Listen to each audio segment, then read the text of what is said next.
Welcome, everybody. It's my great pleasure to welcome you to our annual Jong-yil lecture. This time, for the first time, regrettably virtual, but obviously the conditions of the pandemic have meant that life has been a little unusual. But we are delighted that we are able to hold the lecture this year, and I'm delighted that so many of you have been able to join us, both from Cambridge and also from the United States, and importantly also from South Korea. It is perhaps a particularly timely moment for us to be thinking about the status of Korea's place in coalition diplomacy, the title of our speaker's lecture today.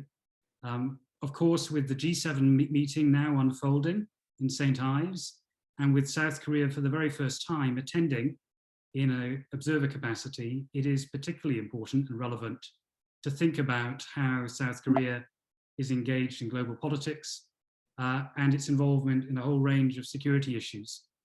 And of course, this is a time when the Biden administration has been putting particular emphasis on the importance of relations with its allies, in particular in Northeast Asia. And of course, we've had that very important recent summit meeting in May between President Moon and President Biden, which I think for many of us who watch events on the Korean Peninsula was a very powerful reminder of both the historical ties that link the United States and South Korea, but also the very bold ambitions that the United States is now seeking to fold out along with South Korea as part of its commitment to those alliance values and that alliance cooperation. We are especially privileged to have perhaps one of the most well-qualified experts there is to talk about Korea's place in coalition diplomacy. Professor Victor Cha, as I'm sure you will all have seen having read his biography, is Senior Vice President and the Career Chair at the Center for Strategic and International Studies in Washington, DC. He is also the Professor of Government and holds the D.S. Song Career Foundation Chair in the Department of Government and the School of Foreign Service at Georgetown University, where he has also served as Vice Dean for Faculty and Graduate Affairs. So Professor Cha has not only had to deal with the challenges of mapping and following the events on the Korean Peninsula, but also, as we know all too well as fellow academics, grappling with the challenges of the pandemic and how it affects academic life.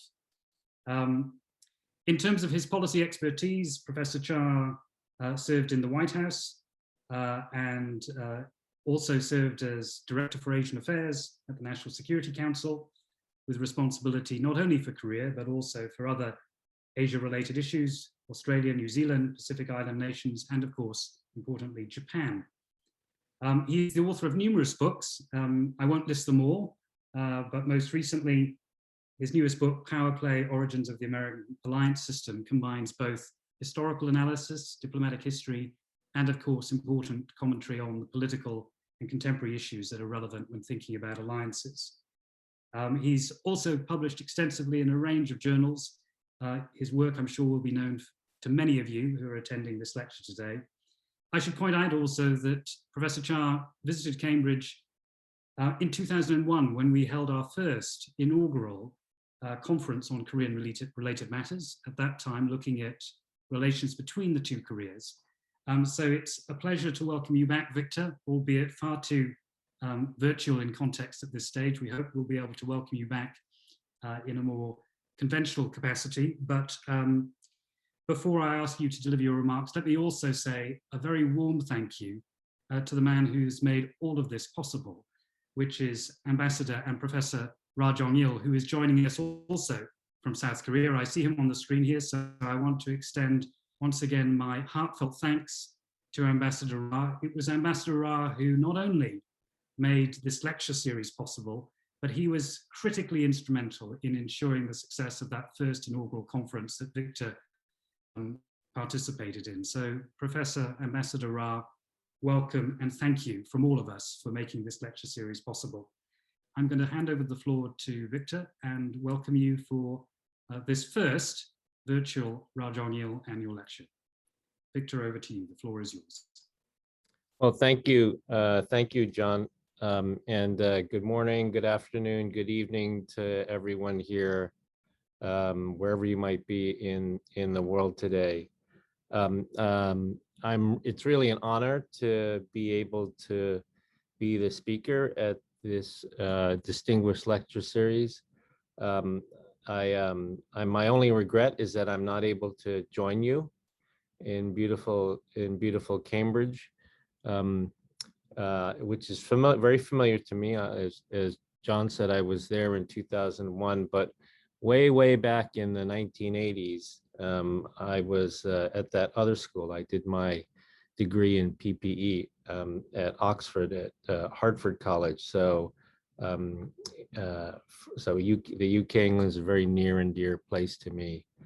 I also want to recognize and give special thanks to Ambassador Jong-yil. It's very good to see you on the screen there. I guess it's the evening. It's the evening there in Seoul. I hope you're doing well. And I too regret that we're not able to see each other in person and share a warm pint of beer over today's lecture. So again, thanks. The topic that I wanted to talk about today is coalitional diplomacy and Korea's place in it. This is part of a book that I'm writing more broadly on, as some of you might imagine, the topic: U.S. alliances in Asia in the face of the challenge from China. But this piece of it really focuses on Korea, but it branches out more broadly to the whole question of regional diplomacy. So, let me get into it, and then we can have a discussion about some of the ideas. So as John said, you know, the G7 is happening today in the UK, and the Biden administration, really over its first a few months in office, has been very hard at work repairing all of its alliances around the world, but particularly the alliances in Asia, after 4 very tumultuous years when the United States looked as though it was abandoning its alliance system for a so-called America First policy. And I think this is obviously good news for the Republic of Korea, that the Biden administration has sort of brought things back to, trying to bring things back to normal.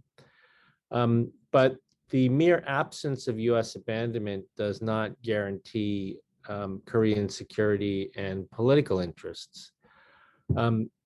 Indeed, while the US commitment to deal with longstanding problems like North Korea and the alliance remains intact under President Biden, I worry about a longer-term trend of diplomatic isolation that is afflicting Korea in relation to other democracies in Asia.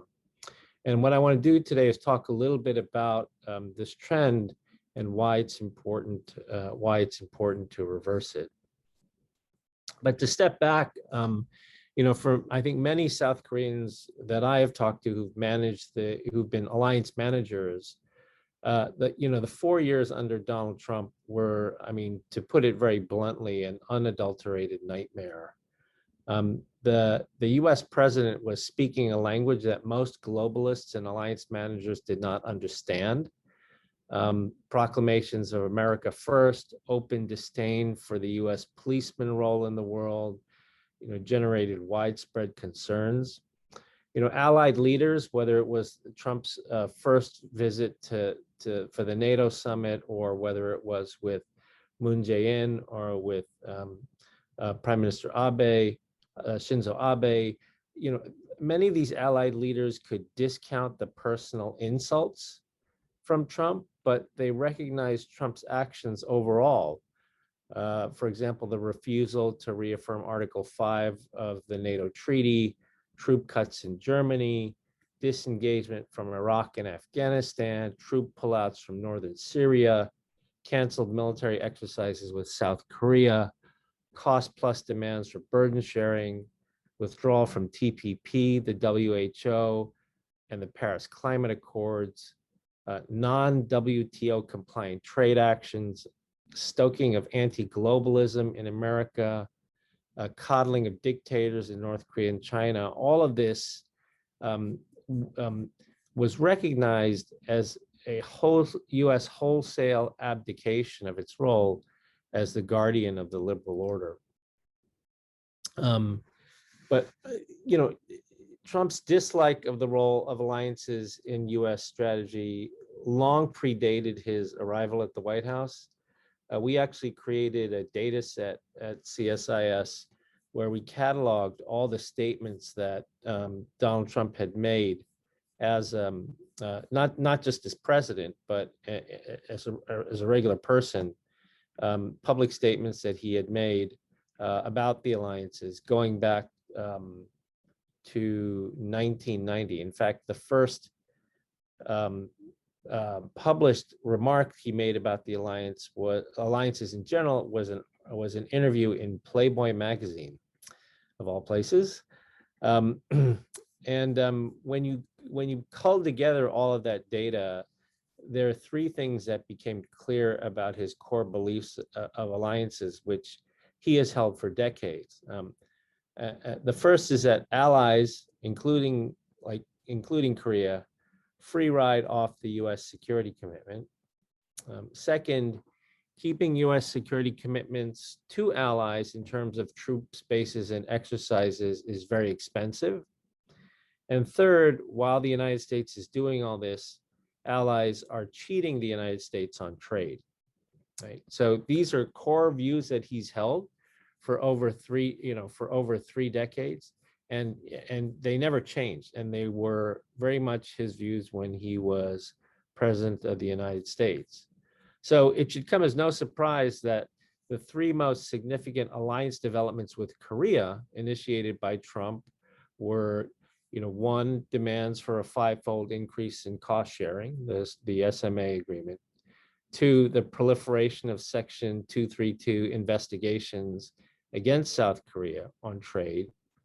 And then three, a unilateral commitment to the leader of North Korea to stop US ROK military exercises.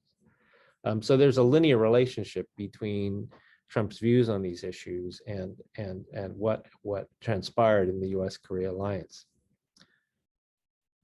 As I noted earlier, President Biden and his administration have been hard at work on reconstituting alliance relationships after the Trump years, starting with the 2+2 meetings in March 2021, when Secretary Blinken and Secretary Austin met with their counterparts in Seoul and Tokyo. Secretary Blinken signed the special measures agreement at that time to end the deadlock over cost sharing.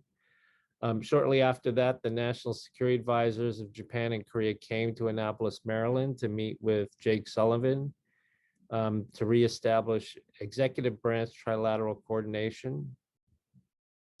On March 12th, President Biden hosted a virtual Quad summit involving India, Japan, and Australia to produce deliverables on vaccine partnership, climate change, and emerging technology. On April 16th, Japanese Prime Minister Suga became the first foreign head of state to visit the Biden White House, and President Moon followed shortly thereafter on May 21st. And I'll talk about that in a minute. I'll talk about that visit in a minute. And of course, behind all these events is a bevy of phone calls and messages and in-person meetings to move the policy process forward. This is a tremendous amount of activity over a short period of time. I've likened it to starting out a marathon at a sprinter's pace, which really reflects the priority that the Biden administration has placed on rejuvenating alliances. The obvious purpose of these efforts is to bolster policy positions with regard to North Korea, to repair trilateral cooperation among Washington, Seoul, and Tokyo, and to build a like-minded coalition of countries to counter Chinese coercion in the region. But arguably, from the perspective of the Korea alliance, another important objective of all of these meetings that I just described is to bring Korea back into the fold of diplomacy with major democracies in Asia.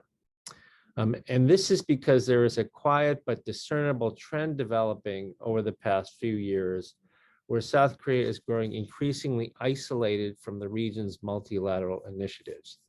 And so now I'm going to try to share with you a graphic, if I can find it. Where is it? Are you able to see this? Yes, okay. So this is a graph that looks at some of the major democracies in Asia. Here you see the United States, India, Korea, Japan, Australia. And this rainbow of line segments that you see represent the sort of multilateral, trilateral, plurilateral coalitional activity that's been happening among these countries. And so the solid lines represent actually consummated agreements, and the dotted lines represent in talks. And so here you have things like the Blue Dot Network, the Clean Network, CPTPP, Democracies 10, Economic Prosperity Network, Free and Open Indo-Pacific, Quad, Trilateral Agreement on Development Finance, Trilateral Strategic Dialogue. And so the point of all this is to say that there is a lot of activity that's taking place in the region right now, but I want to draw your attention to Korea. Because if you see, the United States is involved in 7 different coalitional efforts. Australia is involved in 7 different coalitional efforts. Japan in 8, India in 3, and Korea is only involved in 1. And that you can barely see the line, but that is the Democracies 10. And there are some dotted lines where there are conversations going on. But this is a graph that we put a graphic that we put together that worries me quite a bit, that there aren't a lot of solid line segments connecting Korea with the other major democracies in Asia in these sorts of coalitional efforts.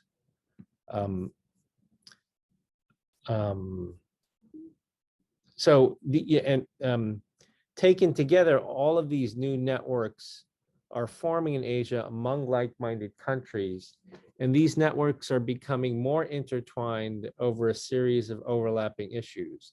So the Quad Summit, for example, involves the US, Japan, India, and Australia that's producing agreements on COVID vaccines, climate change, and emerging technology.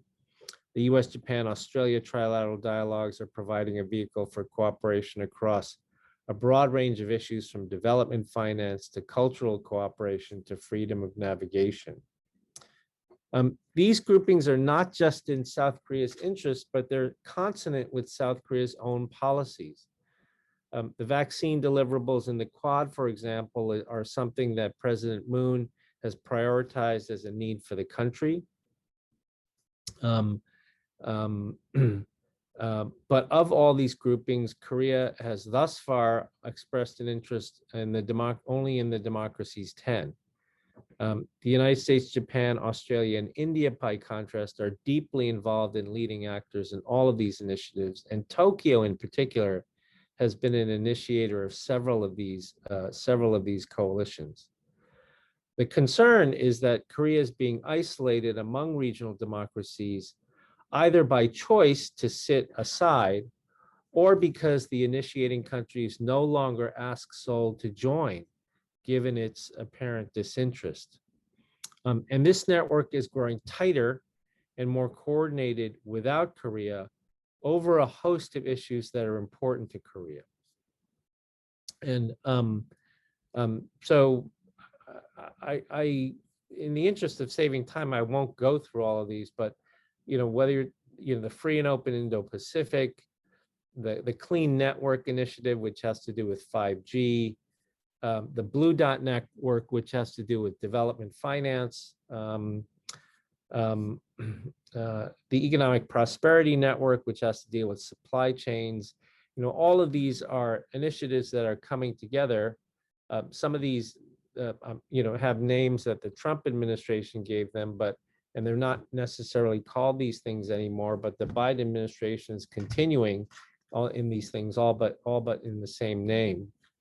And again, as I said, my concern, and there are a lot of areas here where Korea plays a very important role, whether it's in terms of its capital, in terms of its semiconductor technology, but Korea has yet to join some of these groupings. I do not think Japan is blocking South Korea's participation in these multilateral groupings, but certainly the downturn in Seoul-Tokyo relations is not helping the situation either.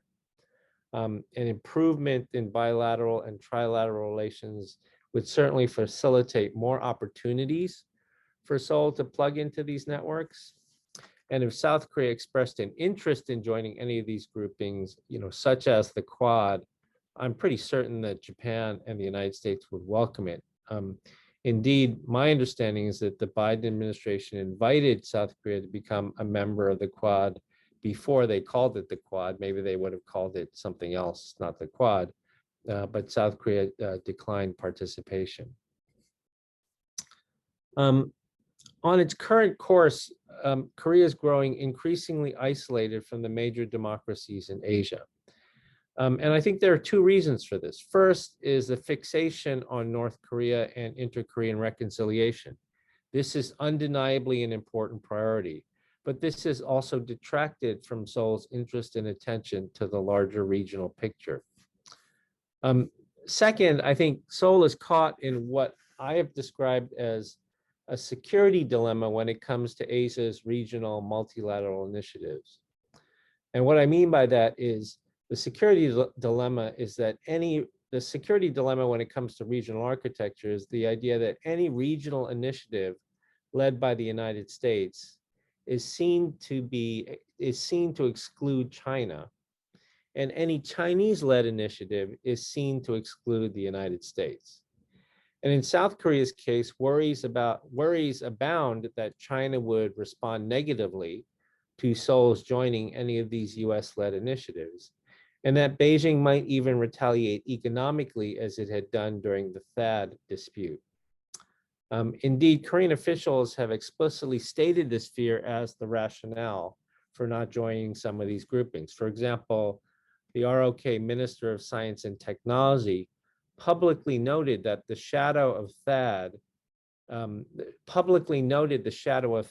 in his deliberations on 5G networks. He said essentially that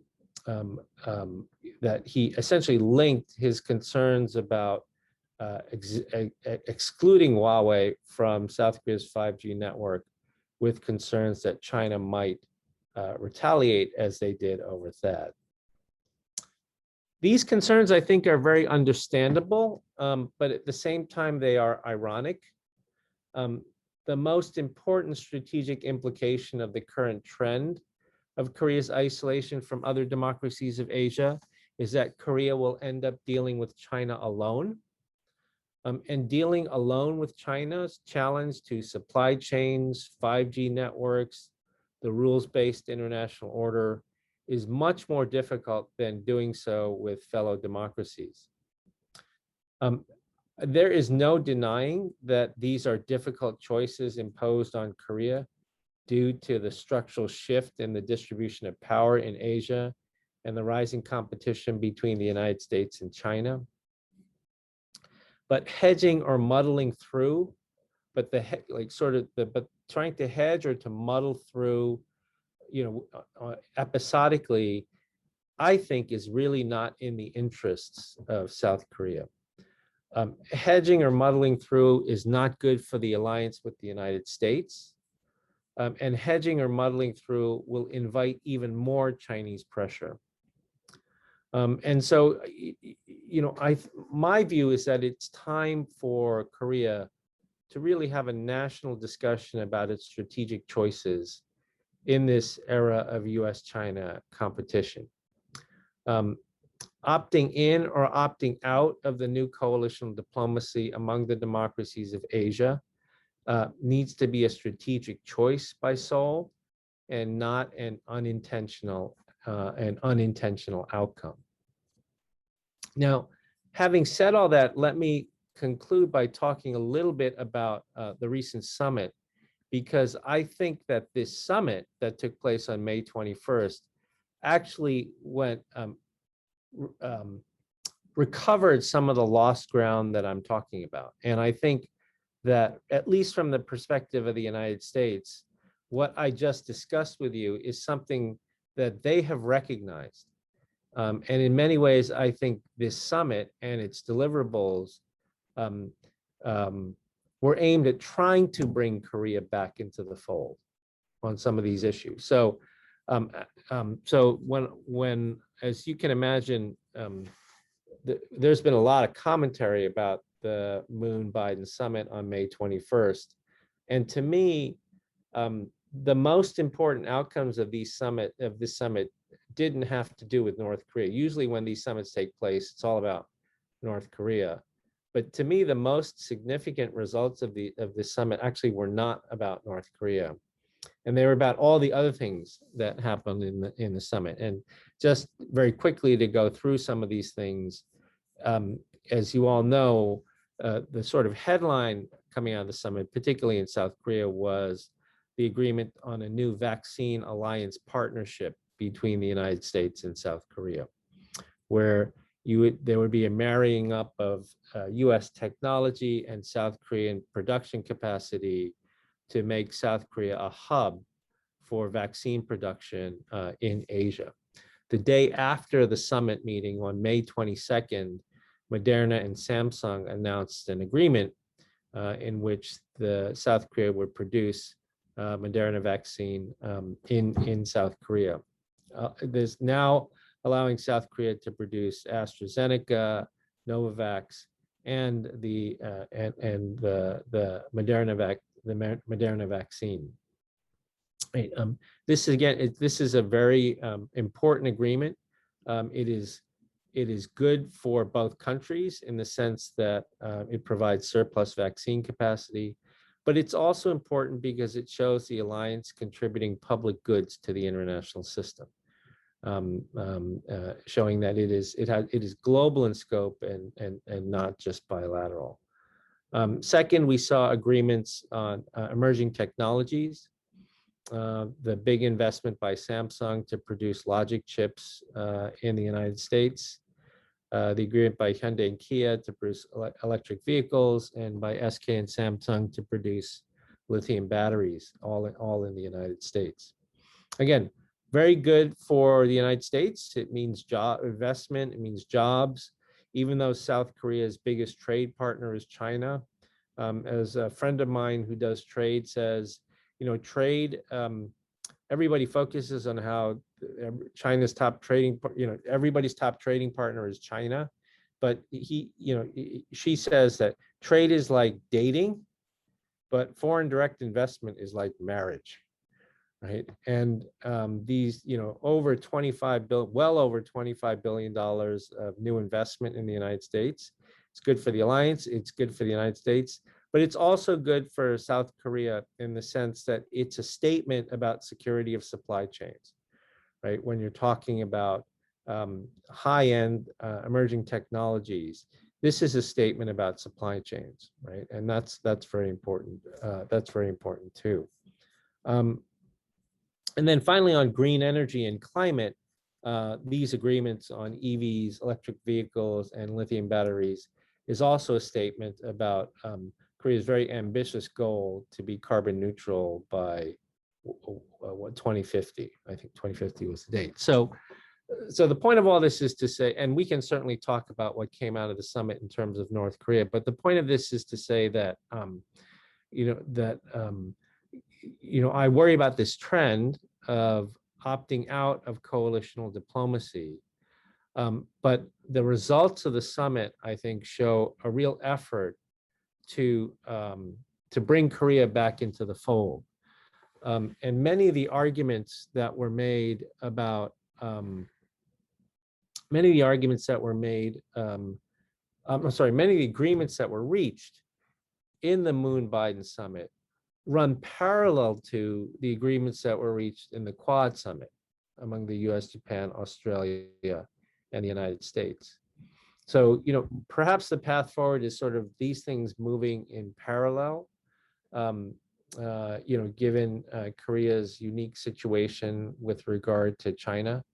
But at the same time, though, I think everyone needs to be conscious of not allowing Korea to be isolated on an island itself, having to deal with a very complex situation that has been precipitated by the rise of China, COVID-19, and the growth of this coalitional diplomacy. So I think what I'd like to do is stop here at this point and then open up to questions and discussion and debate. Thank you for listening, and I'll turn the floor back to Professor Nielsen-Wright.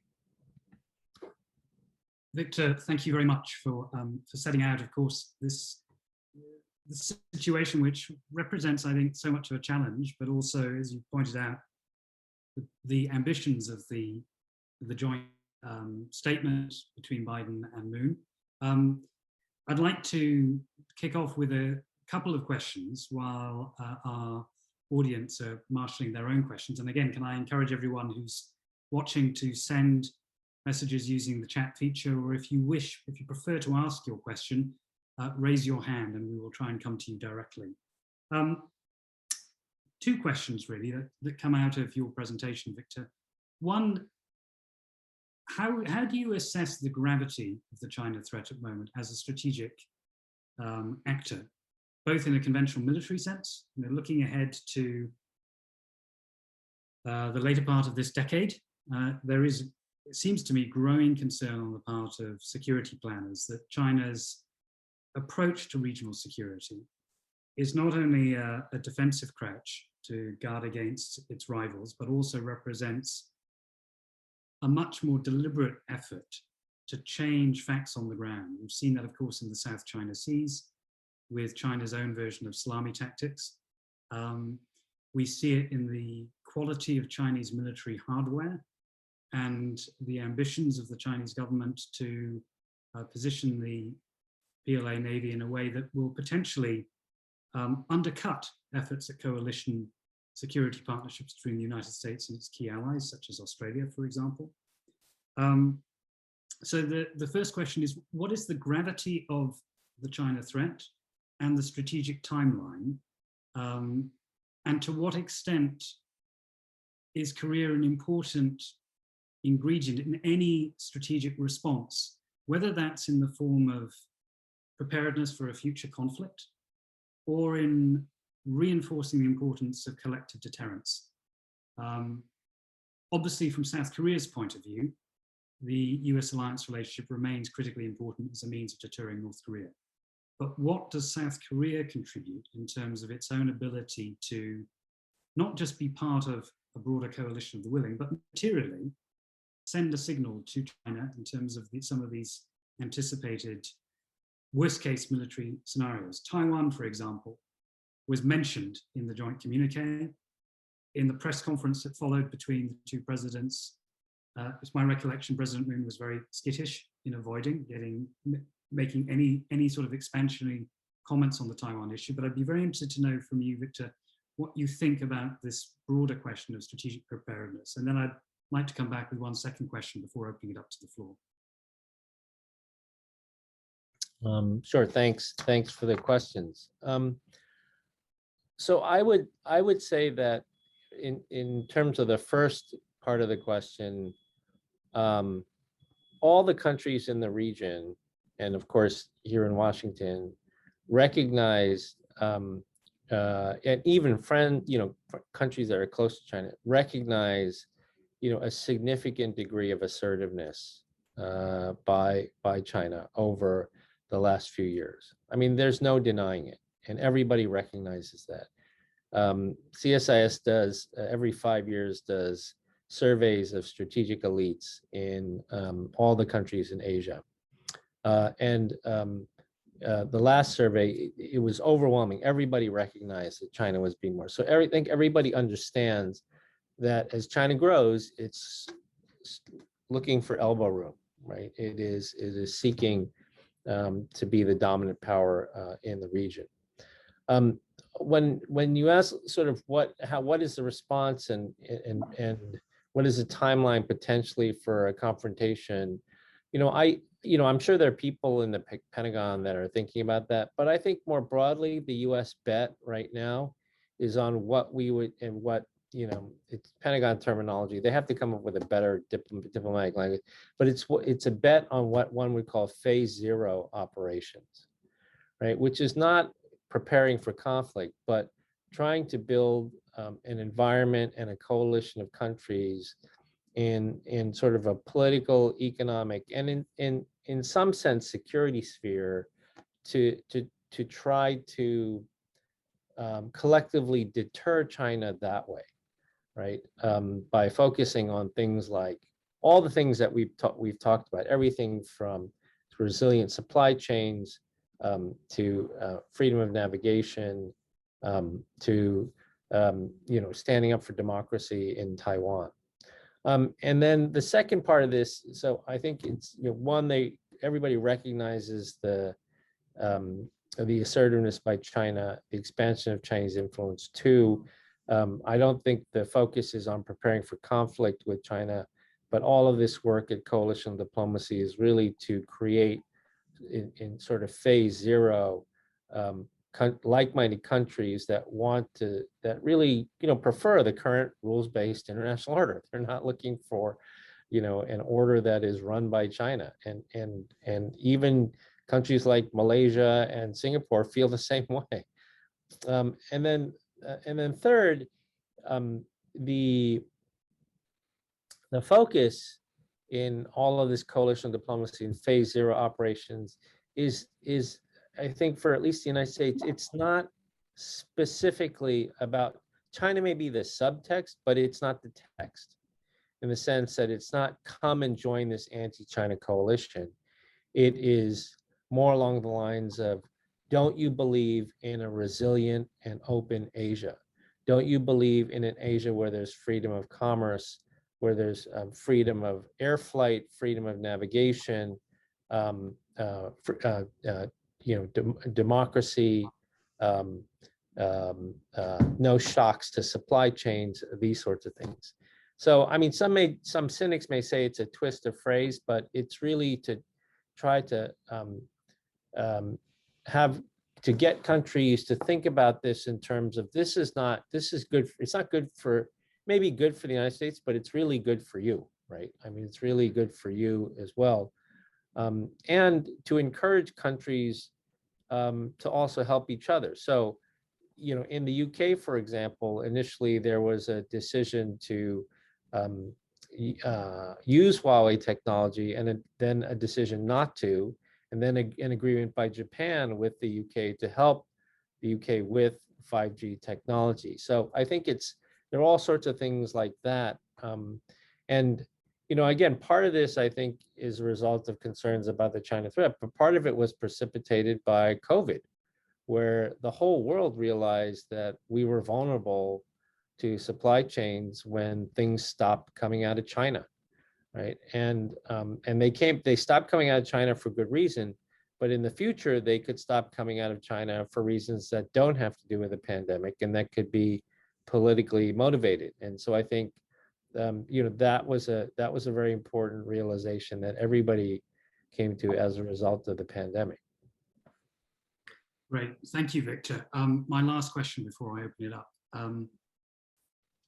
What you say about South Korea's apparent lack of appetite for participation in these coalition initiatives, and as your graphic shows so dramatically, seems on the face of it counterintuitive and paradoxical, because if you think about the norms of South Korea, particularly since the 1990s and the end of the Cold War, this is a country that seems to have actively embraced what I might call a type of policy entrepreneurship, which has involved the idea of partnerships, whether we call them coalition diplomacy or minilateral initiatives.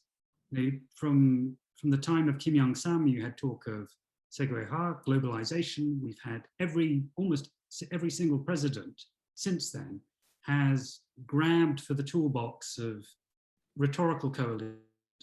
Roh Moo-hyun talking about the importance of applying the OSCE process to resolving peace, not only on the Korean Peninsula, but also in Northeast Asia. Initiatives like NAPSI or MICTA, or the current president's new Southern policy, which involves, of course, active partnership with ASEAN, or the Trilateral Secretariat and what that represents. So in a way, it's puzzling that South Korea, of all countries, should be skittish about getting involved in these sorts of initiatives. Is it a type of a sense of frustration that it doesn't have ownership over these initiatives, do you think? Or has there been a particular shift under the current administration that might explain this almost this kind of coalition building flip-flopping away from this commitment to building these new structures to a position where it is much more ambivalent? I mean, it's a good question, and I think I would say that the main answer to that is that I think has to do with perceptions, and I think the perception is that the groupings that I showed in the graphic probably are perceived by many in China, I mean, by many in South Korea, as potentially eliciting Chinese retaliation. I think, THAAD made a very deep impression on, I think, many people in South Korea, and the shadow of that, as I talked about in the lecture, I think still looms quite large in South Korea when it comes to looking at some of these groupings. MICTA is well, first, MICTA was before that, and second, that particular grouping probably is not perceived as threatening to China from either Seoul's perspective or from Beijing's perspective. So, in the end, I think and when I talk to practitioners, the primary reason they give on almost all of this is the fear of retaliation by China. And the response I have to that is, I think that's perfectly legitimate. But and if I show you this graphic, you can see these decisions are made by policymakers episodically, right? They decide like this, this is what we have to do on free and open Indo-Pacific. This is what we have to do on 5G. But if you look at the aggregation of those choices, there is a trend that is emerging. And in the end, I think Korea is worse off having to deal with China alone than they are having to deal with China. And that is not just Korea. I mean, every country in the world, I think, understands that you cannot deal with China alone. Even the United States understands that you cannot deal with China alone. And so I think that now I'm fully aware that these are very difficult choices for Korea. They're extremely difficult, and there's probably no country that has a more complex relationship, certainly no democracy in the world that has a more complex relationship with China than South Korea does. And South Korea doesn't want to end up like Australia, right? Australia now is suffering deeply from the bevy of sanctions. China's sanctioning virtually everything coming out of Australia.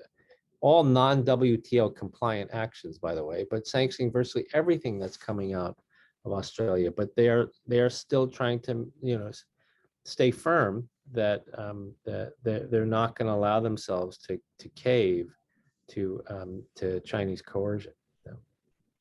Thank you, Victor.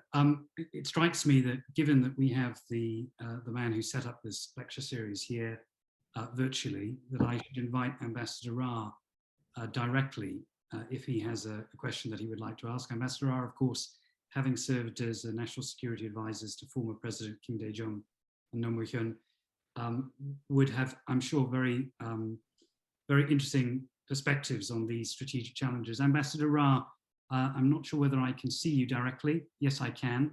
Can I invite you, if you wish, to ask the first question from the floor? And if I could encourage you to, you prefer not to. Okay, is that the right assumption? Okay, I can see you would prefer not to. In which case, let me turn to some of the questions we have in the chat box. And if I can start with a question from Edward Howell from Oxford University. Edward asks, in light of the recent US North Korea policy review, is the Biden administration's North Korea policy centered much more on threat reduction rather than active engagement with the DPRK in relation to either denuclearization or the question of improving US DPRK bilateral ties? So in response to Edward, I would say a couple of things. The first is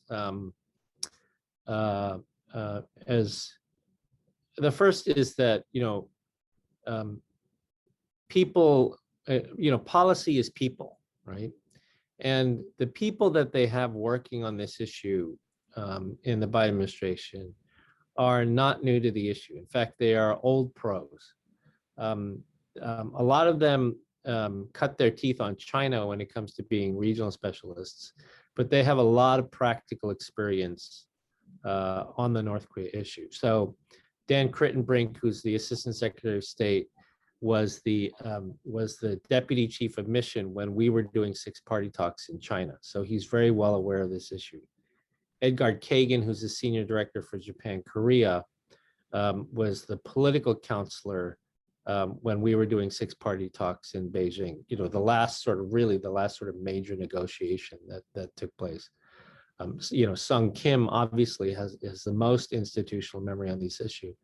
So these are people who understand well the issue. And the point of that is to say, they understand the issue well, they're professionals, they have no ideology when it comes to North Korea, like they are not from the counterproliferation, use only sanctions school, they are not from the unilateral 100% engagement school. They are very practical about these things. And what they saw was that the Trump level summit diplomacy did not work because, largely because they could not muster the follow through or the follow up in terms of implementation of the principles. And that the Obama strategy of just sanctioning after the failure of the 2012 agreement, sanctioning to try to get North Korea to come to the negotiating table, they know that's not going to work either. So this is why they sort of said, we're doing neither of those things and still pursuing denuclearization, but through an incremental approach. And there's not a lot of detail after that. But what I read that to mean, and they haven't provided a lot of detail, both publicly and off the record, they have not provided a lot of detail. They're not trying to draw a lot of attention to their North Korea policy. They haven't done backgrounders with journalists. If they wanted to draw attention to it, they would reach out to people, in DC and sort of say, this is what we're trying to do. They're not doing any of that. They really don't want to draw attention to the policy. But I think, they have made inquiries. They've quietly made inquiries to try to open a dialogue channel, but the North Koreans don't seem interested right now. So I think the review was essentially saying, we're ready and open to talk, and we will keep knocking on the door to see if we can make some progress. The fact that they talk about an incremental approach, I think, means that they're open to, starting with a freeze, trying to get to a freeze, and then trying to make progress beyond that. The American analogy would be not trying to hit a home run, but trying to hit singles and doubles. And that could be a freeze. It could be codifying a test ban. It could be things of that nature, which some might interpret to be threat reduction. But I think the Biden administration rhetorically will never move away from denuclearization and say that they're only focused on threat reduction. And just a very quick follow-up on that. In light of the fact that Blinken and Austin in that important 2+2 meeting in Seoul stressed the importance of listening to South Korea, how much of this this cautious, low-profile approach to dealing with North Korea reflects and embodies the policy priorities of the Moon administration when it comes to North Korea? We heard Jong-yil, the former advisor to President Moon, saying recently, controversially, that talks are going to really, the route for progress is between Seoul and Pyongyang, which seemed a curious way of characterizing things. I'm sure the summit in May will have been welcome to the Blue House in terms of the prominence given to North Korean issues, but to what extent is it actually listing exercise that reflects the values of the people in the Blue House, do you think? So I think that the some people have described sort of the Biden administration's announcement after the policy review as basically saying the ball is in North Korea's court. I think the North Koreans believe the ball is in the U.S. court, but personally, I think the ball right now is in South Korea's court. In the sense that they have been the agent that has created diplomacy in the past. As we saw in 2017, when we almost accidentally fell into war on the Korean Peninsula. As some of you know, I was up for the ambassadorship at the time and spoke out against the idea of a military strike, and therefore lost my nomination for the ambassadorship. It was South Korea that really used sports diplomacy to try to create, very successfully create an opening with North Korea. And, I think, COVID ruined everything, but there was potentially an opportunity for that again with the Tokyo Olympics, and certainly an opportunity with that for the Beijing Olympics in February. But February is a long time from now. And in the meantime, I think the Moon government probably sees it as their number one priority to try to create opportunities for dialogue that have been happening. But North Korea seems quite closed down right now. COVID in particular has shut down the country quite a bit. And but at the same time, there's an opportunity, at least for diplomacy, at least from a U.S. perspective, for those who are interested in engagement, because the fact that COVID has shut down North Korea has really emasculated all the arguments within the U.S. government who say, let's just sanction them. Like, let's just sanction them hard and they will get weaker and they will come to the table, because there's no tougher sanction on North Korea than what they have done to themselves because of COVID. I mean, 18 months or 17 months, the border has been closed with China. China could not levy a tighter sanction. The US could not levy a tighter sanction than that. And they're not really coming out of their shell as a result of that. So, so I think all of this constellation of forces, it means that the ball is really in South Korea's court to try to come up with some diplomacy. And I don't know if that was explicitly stated in the summit, but I'm sure President Moon walked away from the summit feeling that way. Okay, thank you. Let me now turn to Professor Mickey Adolphson, who I think would like to ask his question in person. Yeah, I wanted to do it mainly to thank you, Victor, for giving the talk, and I would have loved to actually meet you in person, but of course that is not happening. I also wanted to say it's very refreshing to have someone kind of speak off notes and not use PowerPoint all over the place. So I wanted to thank you for that as well. Fascinating talk. I'm so far away from your field that it's hard to get any further away. But I was wondering if South Korea becomes more engaged in this kind of multilateral collaborations with other countries, what do you think might happen to its relationship with North Korea? Might it have an effect on that? You did mention that maybe one of the reasons they haven't engaged in is because maybe they're thinking about North Korea. Well, suppose they do get engaged in 5 or 6 of these networks. How might that affect their relationship with North Korea? So thank you for the question. My personal view is I don't think it would affect the relationship with North Korea. I mean, I think South Korea can walk and chew gum at the same time, to use a metaphor, that they are capable of being involved in many of these sorts of activities while at the same time continuing to pursue engagement with North Korea. Again, many of these things, whether we're talking about vaccine diplomacy, emerging technologies, green growth, I mean, these are all part of the South Korean national agenda. I mean, they're already part of the South Korean national agenda. And so, I think that the difficult choice for South Korea is whether they should pursue that on their own, those things on their own, or whether they should pursue that in connection with a coalition of countries that are trying to do the same thing. And right now, I think they're trying to pursue that on their own because they're worried about angering China.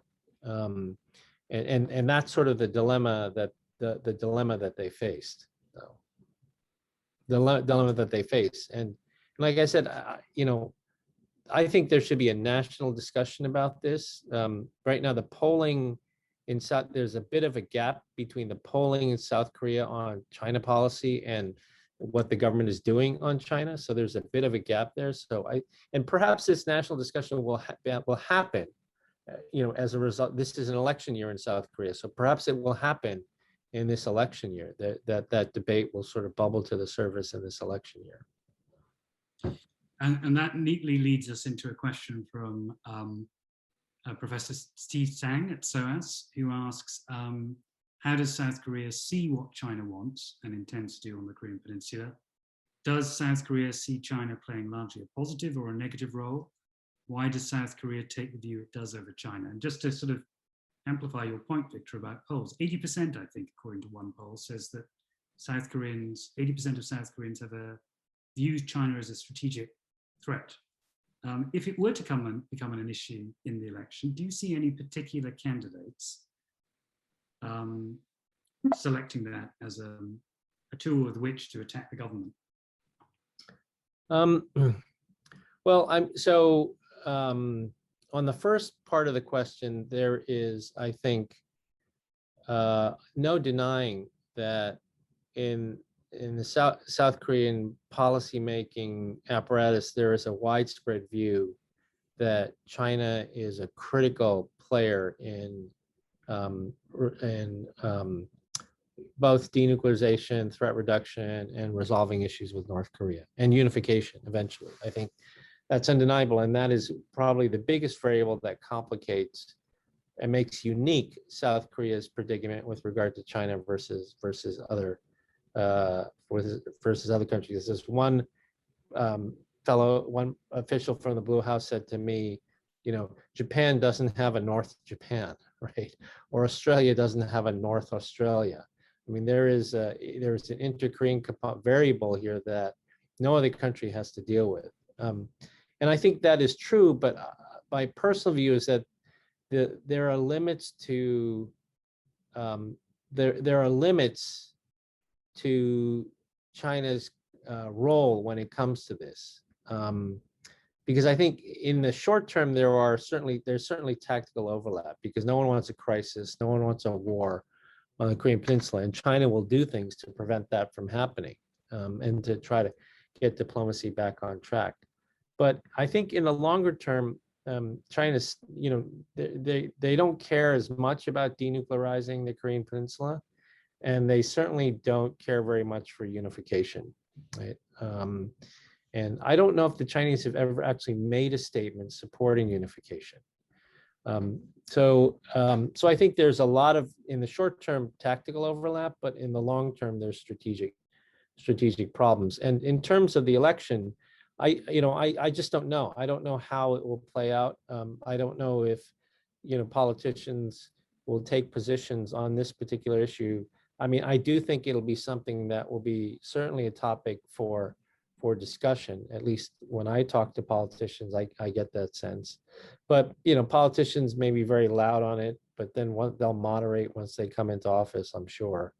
But my larger point is that, putting the politics aside, that the sort of muddling through or hedging strategy, I think, is it is not by definition, it's not a long-term strategy. And it's not helping South Korea, it's not helping the alliance, and it's not helping the relationship with China. So. I'm just going to go to one of our students, actually, who has been patiently waiting, Peter Hahn. Before I ask him to ask his question, can I take this opportunity to ask the audience, we've still got half an hour, so do feel free to take this opportunity. It's a rare one to be able to engage directly, thanks to the benefit of Zoom, with our speaker. There are some additional questions which I'll come to that have been submitted in the chat box, but I would also say this is a great opportunity to have an interactive process. But and if you want to do that, please raise your hand and I'll recognize you. But first, Peter Hahn, who is himself studying unification. Since, Victor, you mentioned unification, it's perhaps quite timely to go to him now. Thank you so much, Professor Cha, for giving us so many things to think about. I'm afraid my question is actually not specific to the question of Korean unification this time. But I would like to ask this question about ROK, US, and Japan trilateral relationship. Obviously, as we've seen from the graph that you've shown us, South Korea is quite hesitant to participate in the US-led initiatives, which happens to also involve, in most cases, Japan. And obviously, South Korea and Japan's relations are not the best at the moment. So, and one of the reasons, I probably think that's one of the reasons why the South Korean government maybe feel a bit hesitant to partake in the US-led initiative, which also involves Japan. So, and we've seen from previous example, for example, during the Obama administration, when the US tried to play a role of mediator between South Korea and Japan, which led to a rather abortive agreement on the comfort women. So my question is, do you think US can play that role of facilitator or mediator to make the relations between South Korea and Japan better? Or do you think it's actually to the hands of South Korean authorities and also the Japanese counterparts? Thank you. So thanks for the question. I think that well, let me put it this way. The United States did not play a role in Japan-Korea relations over the last 4 years. In fact, President Trump openly disdained the idea of the US playing some sort of role with its two allies. I mean, we see where the relationship is today, right? I mean, it's about as bad as it's been in a long time. I don't think it has to be this way. There's some people who say when you have a progressive government in South Korea, relations with Japan are bad. I don't feel like that was necessarily the case during when I was in government when President Roh Moo-hyun was the president. There were obviously things that upset the Koreans, like Koizumi going to Yasukuni Shrine and things like that. But they were able to maintain a working relationship with Japan. I think it was a unique constellation of forces that made it particularly bad this time. It started out before Moon Jae-in, where Abe sort of suggested that he was going to revise the Kono statement, right? And that was during Park Geun-hye. I mean, he suggested he was going to revise the Kono statement, and I think that was sort of the start of the spiraling down of the relationship. The U.S. not being there behind the scenes certainly mattered. Canceling of the 2015 agreement, I mean, it just goes. There are many other factors too, and I think there are also factors that have to do with personalities too, that explain this. There's, this outcome in many ways is overdetermined because there were many things that were happening. But I think that things are moving back onto a better track now, in part because I think the United States has been working with both countries to try to not necessarily to resolve these issues because they are not easily resolvable, but to focus on some of the practical things that need to take place between the two countries, whether it's contingency planning for North Korea, intelligence sharing, missile defense, these sorts of things. So I think the United States can't tell these two countries what to do, but they can remind them of how important bilateral and trilateral coordination is. And I think that reminder is important. I think it's important for the United States to play that role. Historically, the United States has always played that role. I mean, I think Japan-Korea normalization in 1965 could not have happened without the United States working with both sides to try to bring them together. And I think the 2015 Comfort Women Agreement couldn't have happened without the United States behind the scenes but Mark Lippert, Caroline Kennedy, and others behind the scenes trying to help move this forward. But I don't think the U.S. shouldn't be under any impression that it can resolve issues, particularly the historical issues between Japan and Korea. But I think the United States certainly understands Korea's position on these issues, and although they may not have said it publicly, on things like the comfort warning, for example, I think the United States fully understands South Korea's position. And and Hillary Clinton even herself called them sex slaves. She said they're not comfort women, they're sex slaves. And so, and I think the U.S. fully understands the South Korean position.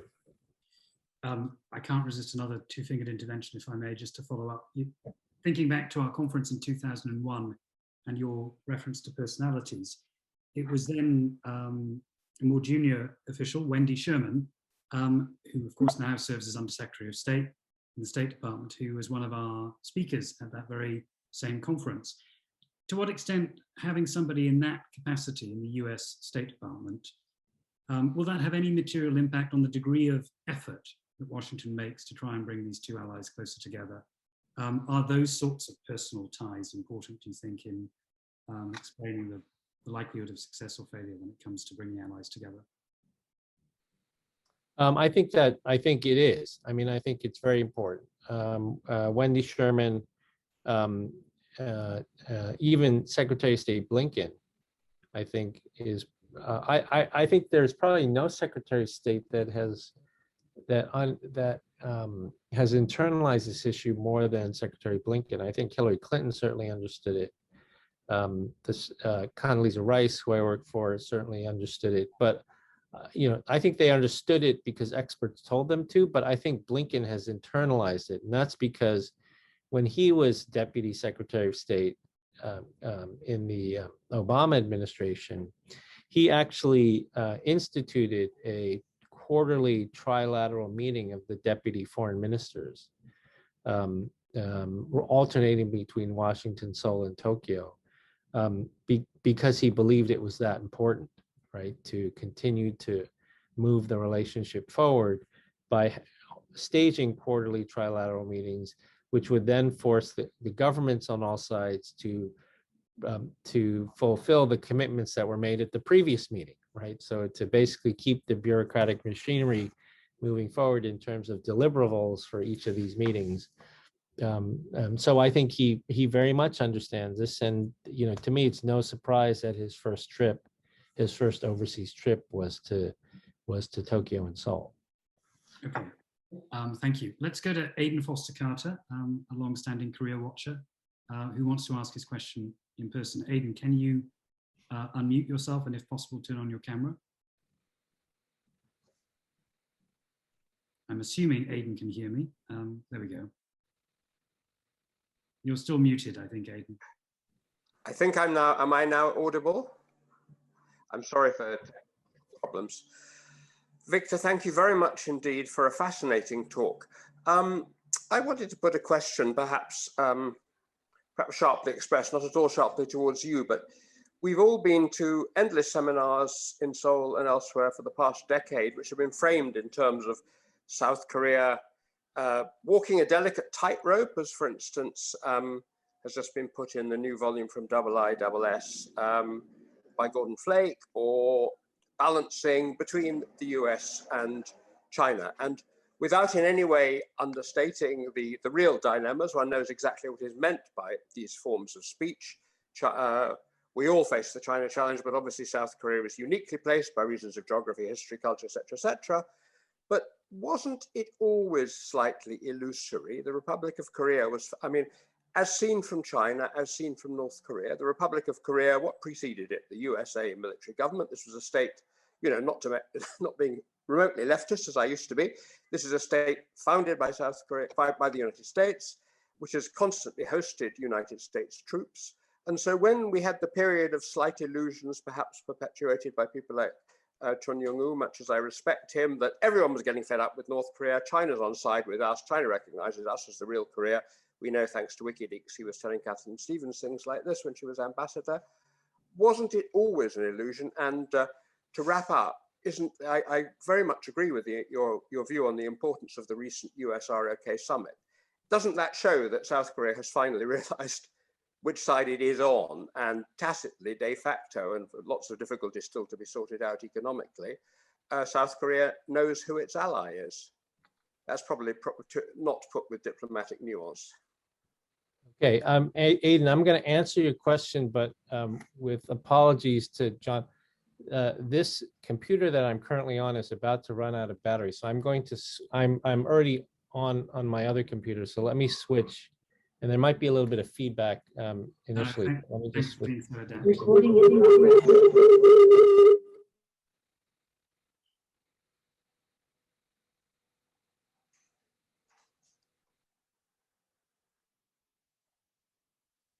We wait with bated breath for our speaker to return. And there he is. Okay. So that's a first, Victor, to be able to seamlessly move from one computer to another. I don't know, there must be some term that we can coin to describe your strategic adaptation, but thank you. So I would say yes, I mean,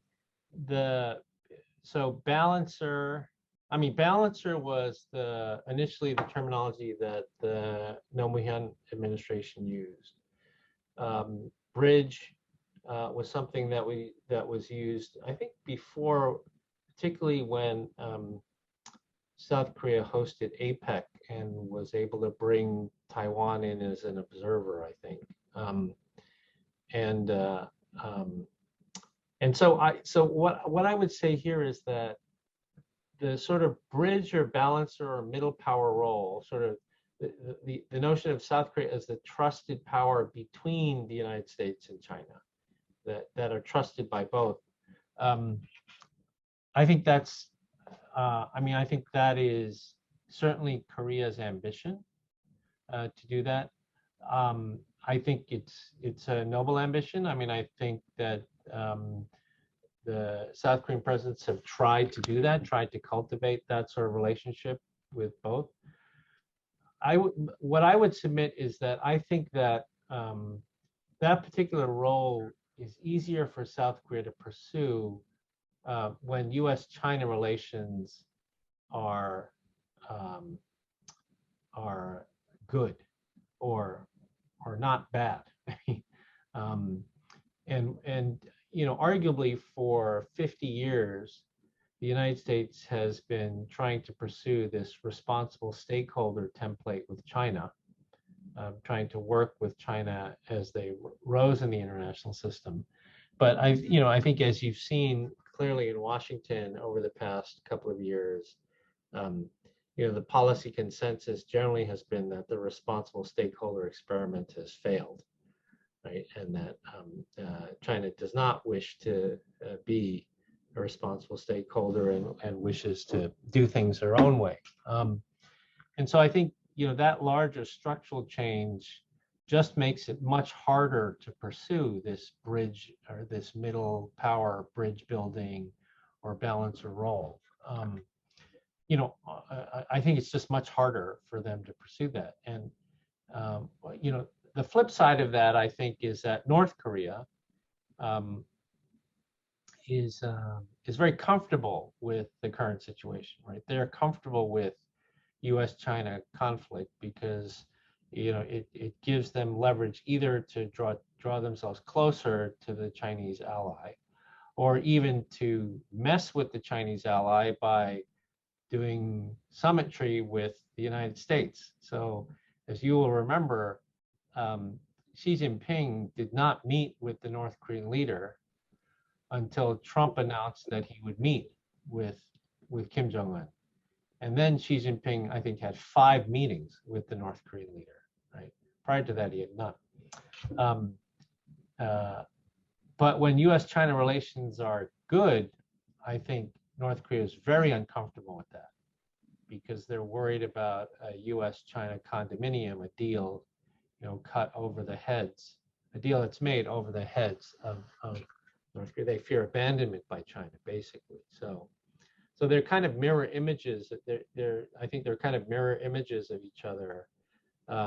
And for South Korea right now, the dilemma that they face is that bridge building or middle power role is just very difficult to pursue given the current context of US-China competition.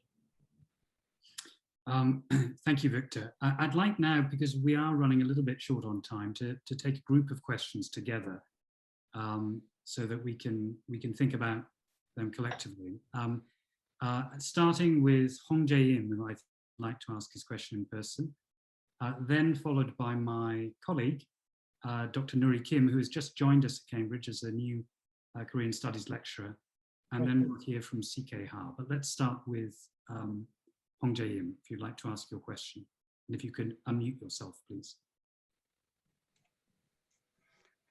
Thank you very much for your invitation. And at the outset, I would like to appreciate Dr. Cha for his presentation. It's a very insightful and informative. I have two questions. Am I right in my understanding that the United States and the other members of the Quad perceive that China is not a responsible state? The second question, Dr. Cha, you mentioned the Korea's the current position as quote unquote muddled through.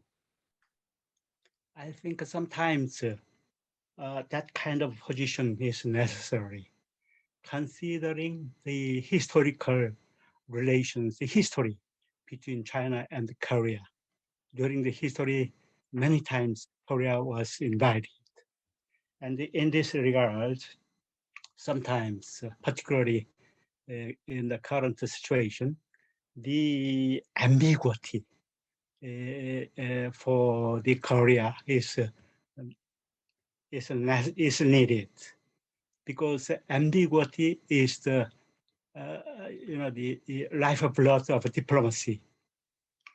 You said Korea is really in a complex position, and in that regard, we need that kind of position. Of course, the alliance with the United States is a linchpin, and it's very important for Korea's security. However, sometimes we need to have that kind of quote unquote muddle through. I say ambiguity, diplomacy of ambiguity. Thank you. Thank you very much. Nuri? Thank you. Thank you so much, Professor Cha, for your very engaging presentation. Just to keep this short, I'm also coming from a more historical perspective here, and going back to the idea or to the issue of Korea's historical relationship with China. Nowadays, it seems that more and more pre-modern scholars of Korea are championing the argument that, at least in pre-modern times, when it comes to the Joseon dynasty's relationship with the Ming dynasty or the Qing dynasty, that Korea was actually able to maintain a certain degree of autonomy, and that they had some sort of leverage over China.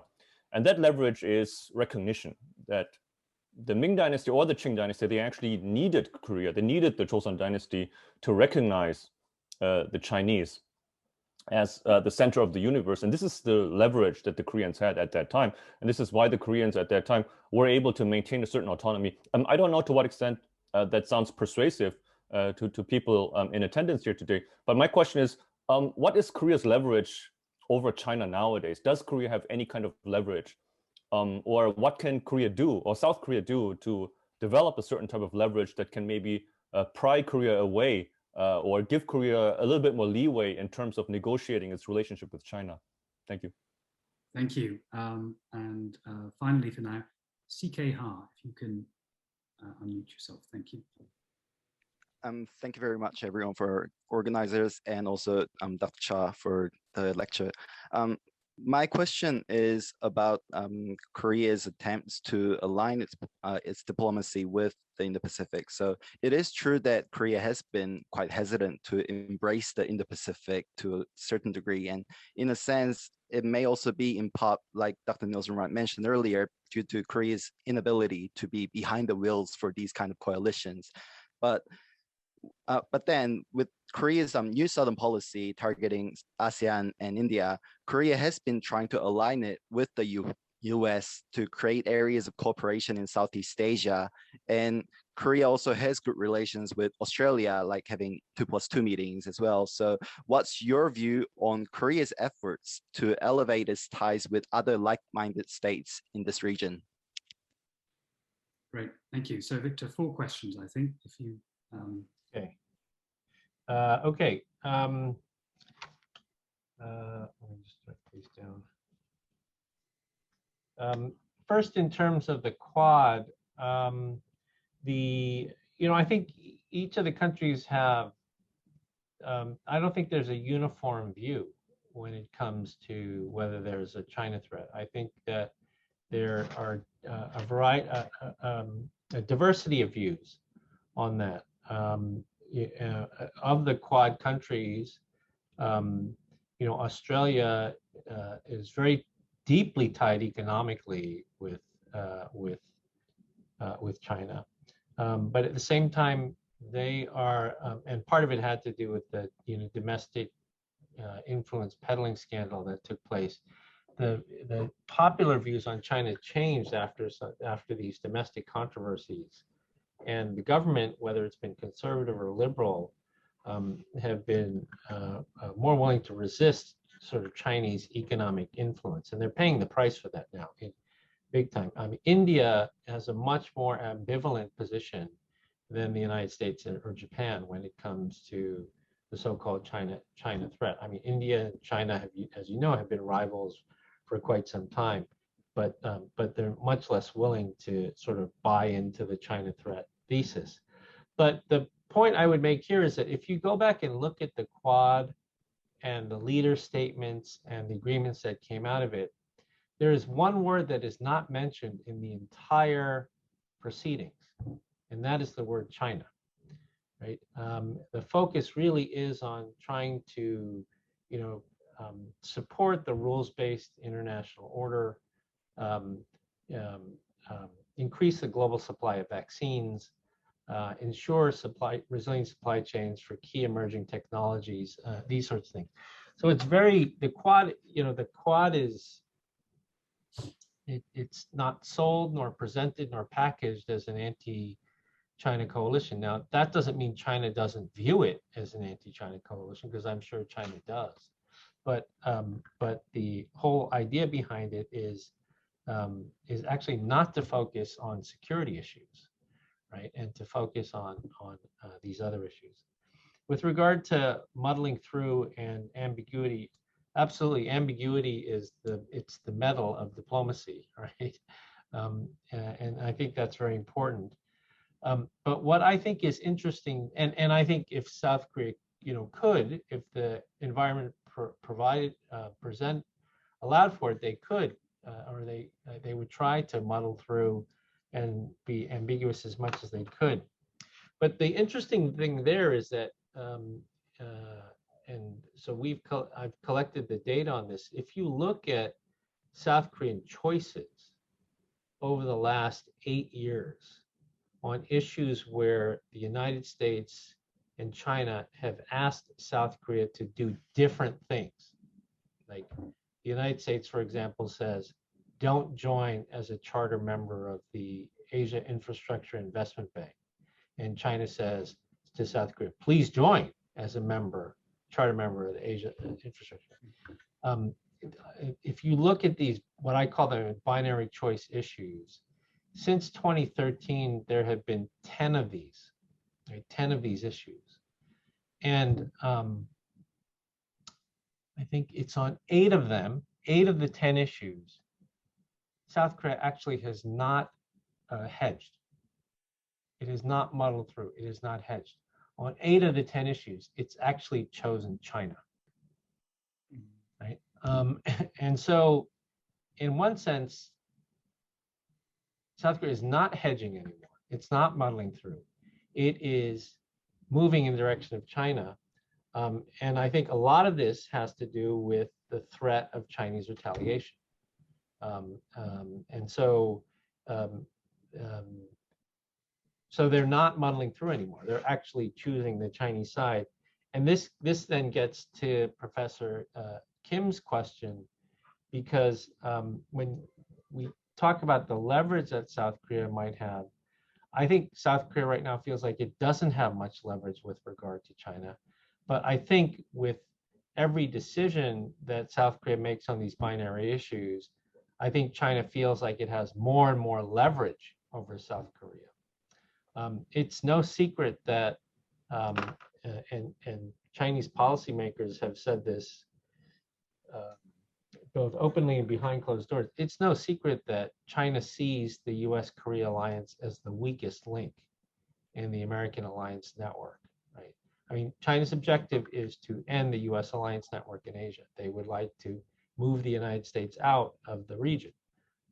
As Xi Jinping made very clear at the CICA conference, the conference on cooperation, I can't remember the name, but this multilateral security conference that that China organized, they made very clear that the U.S. alliance network is exclusive, it's bilateral, it's anathema to Asian regional security, and they see Korea as the weakest link. So, so I think that South Korea is not muddling through anymore. It's actually making choices that lean in the direction of China, and this is creating greater confidence in Beijing that they will be able to eventually undermine the U.S.-Korea alliance. And on pre-modern Korea, I think I'm not a historian, so this is not an area where I claim an expertise. But I recently read a new book by a scholar at Harvard, Arnie Wested, on 600 years of China-Korea relations. I don't know if anyone has read the book, but it's a very good. I mean, it's not a scholarly book, but it's very well written, and it's actually gotten very positively reviewed in South Korea. But the thing that struck me about reading the chapters on pre-modern Korea was that whether it was the Ming or the Qing, they didn't treat Korea very well, right? That there is this view that of this, this relationship between sort of the favored son in the tributary system, but when you actually read about the way the Ming and the Qing made decisions and treated Korea, it didn't treat Korea very well, at least the way Professor Wested writes about it. And that I thought was an interesting, one of the interesting takeaways I had from the book. And then finally on regional diplomacy, I think the Koreans have been very involved in all sorts of regional diplomacy. There's southern diplomacy, there's northern diplomacy when it comes to infrastructure connections, reconnecting, they had their own visions of reconnecting the Silk Road, these sorts of things. I think they've been quite active, and they've been quite active in global diplomacy. But I think, frankly, one of the difficulties is, again, that sort of effort is fine from a Korean perspective as long as it's not seen as offending China. And some of the groupings that more prominently feature the United States, Japan, or that is more exclusively democracies, those sorts of groupings tend to create antibodies, I think, with regard to joining those sorts of coalitional efforts. Again, because of the concern about China. I don't think it's because they don't want to join a grouping that involves Japan, but I think it really is much more about concern about how China will perceive these sorts of groupings. Now, and so to conclude, I'm not saying that at all that these are easy choices. These are very, very difficult choices. Very, very difficult choices for Korea. But my larger point is that if you look at the aggregation of those choices, there is a trend that is emerging that, as someone who certainly cares about Korea and cares about the alliance, that is concerning, right? And that I think, again, that the U.S., the Biden administration has been trying to correct for that. So I'll leave it at that. Victor, we are almost out of time, but we have just 3 questions remaining, and with your permission, Sure. Of our audience, I will just allow us to sort of address those if we can. John Everard, himself a former British ambassador to the DPRK, asks if you would want to reflect a little bit more on the North Korean aspects of the Biden summit. Glyn Ford, a former member of the European Parliament and himself someone who has had a lot of direct contact with the DPRK, asked a separate question about Beijing's past statements in favor of unification. Is there any information in terms of when they stopped making those public references? And lastly, I see that David Kim has a question, and his camera is on, which I take perhaps as an indication that he wants to ask his question in person, which is on the subject of democratization. Mr. Kim, would you like to ask your question in person, or would you prefer me to do that? That would be good too. Yeah, thanks for the talk. As already previous people mentioned about the historical approach of the Korean people for the international relations. You also mentioned about a lot of time about the terminology of the democracy from the American perspective. I'm just wondering, do you think Korea has the same angle or the same dimension of democracy when they have some kind of an international relationship, especially in the case of the East Asia? Do they play the same dimension of democracy like USA they play, or they have some kind of a external environment, including historical background, will make Korea has different kind of a different version of the democracy they have. Thank you. Great, over to you, Victor. So thank you for all the questions from John and from Glenn and from Mr. Kim. On North Korea, I wish there was more I could say, but I don't think there's a lot more. All right, I will say one thing, which is that I think the most important outcome on North Korea policy that came out of the summit did not happen at the summit. The most important outcome was the interview that senior Asia coordinator at the White House, Kurt Campbell, gave with Yonhap News that same week, a few days before the summit, in which he said that the Biden administration would build on the Singapore Declaration. So for any of you who follow this closely, this was a key ask from the Moon Jae-in administration, that the Biden administration would pick up where the Singapore Declaration left off, and the Biden administration didn't respond to that for a while, but just prior to the summit, they said that they would build on the 4 principles of the Singapore Declaration. So that, I think that's an important example that of the United States is listening, right, very much to the Moon government and what they want to do.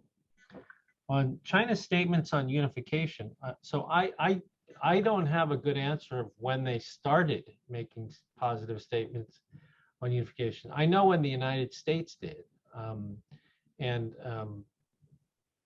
I know this for a fact because we wanted, when I was in government, we wanted President Bush to make a positive statement on unification, but in the end, we chose not to, because at the time, President Bush also said that he loathed Kim Jong-il, and that if he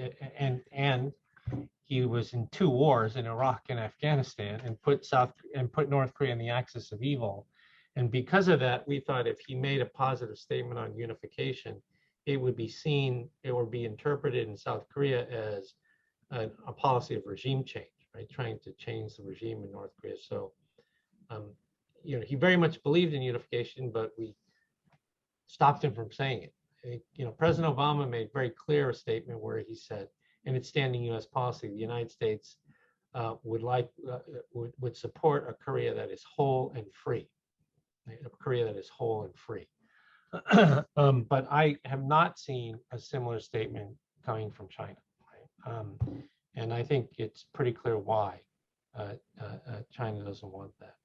Finally, the third question on democracy. I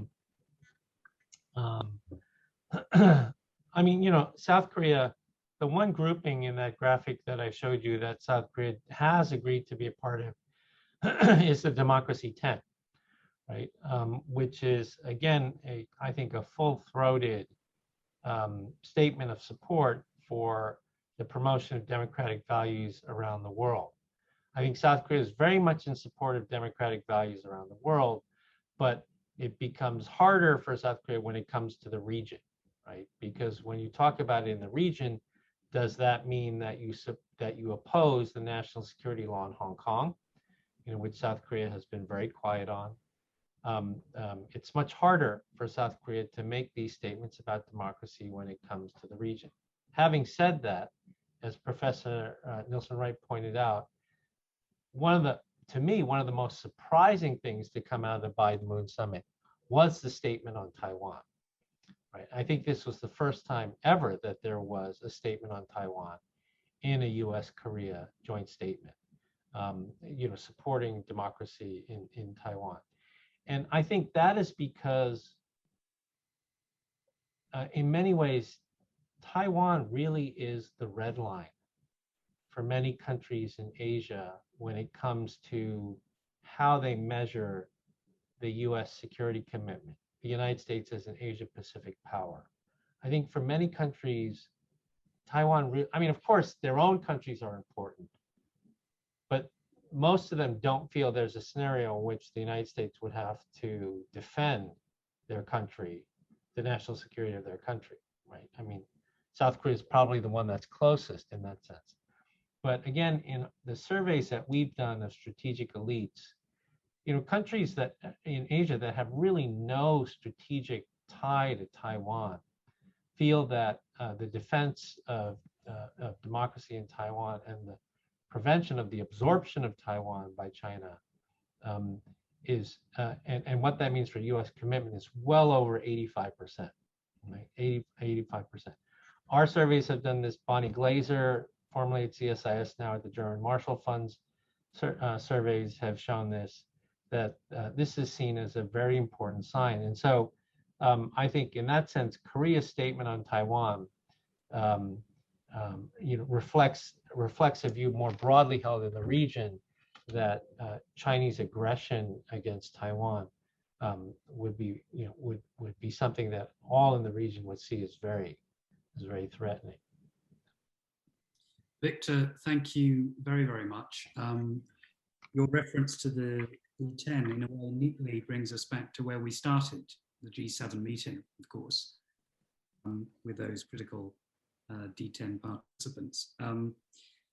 It's also, I think, a reminder of how, I think you talked in your opening remarks about balls being in courts and the importance of sports diplomacy, and the tennis metaphor seems like an appropriate one as well, looking ahead to potentially, I suppose, Wimbledon will take place. I'm not sure whether COVID is going to get in the way, but it seems particularly timely to make that connection. Thank you very much for a really fascinating and entertaining talk, and for fielding so many questions so frankly. I think it's really valuable to have not only a scholar, but someone who has worked inside government to remind us of the role of individuals and the kind of messy business of building coalitions and compromises.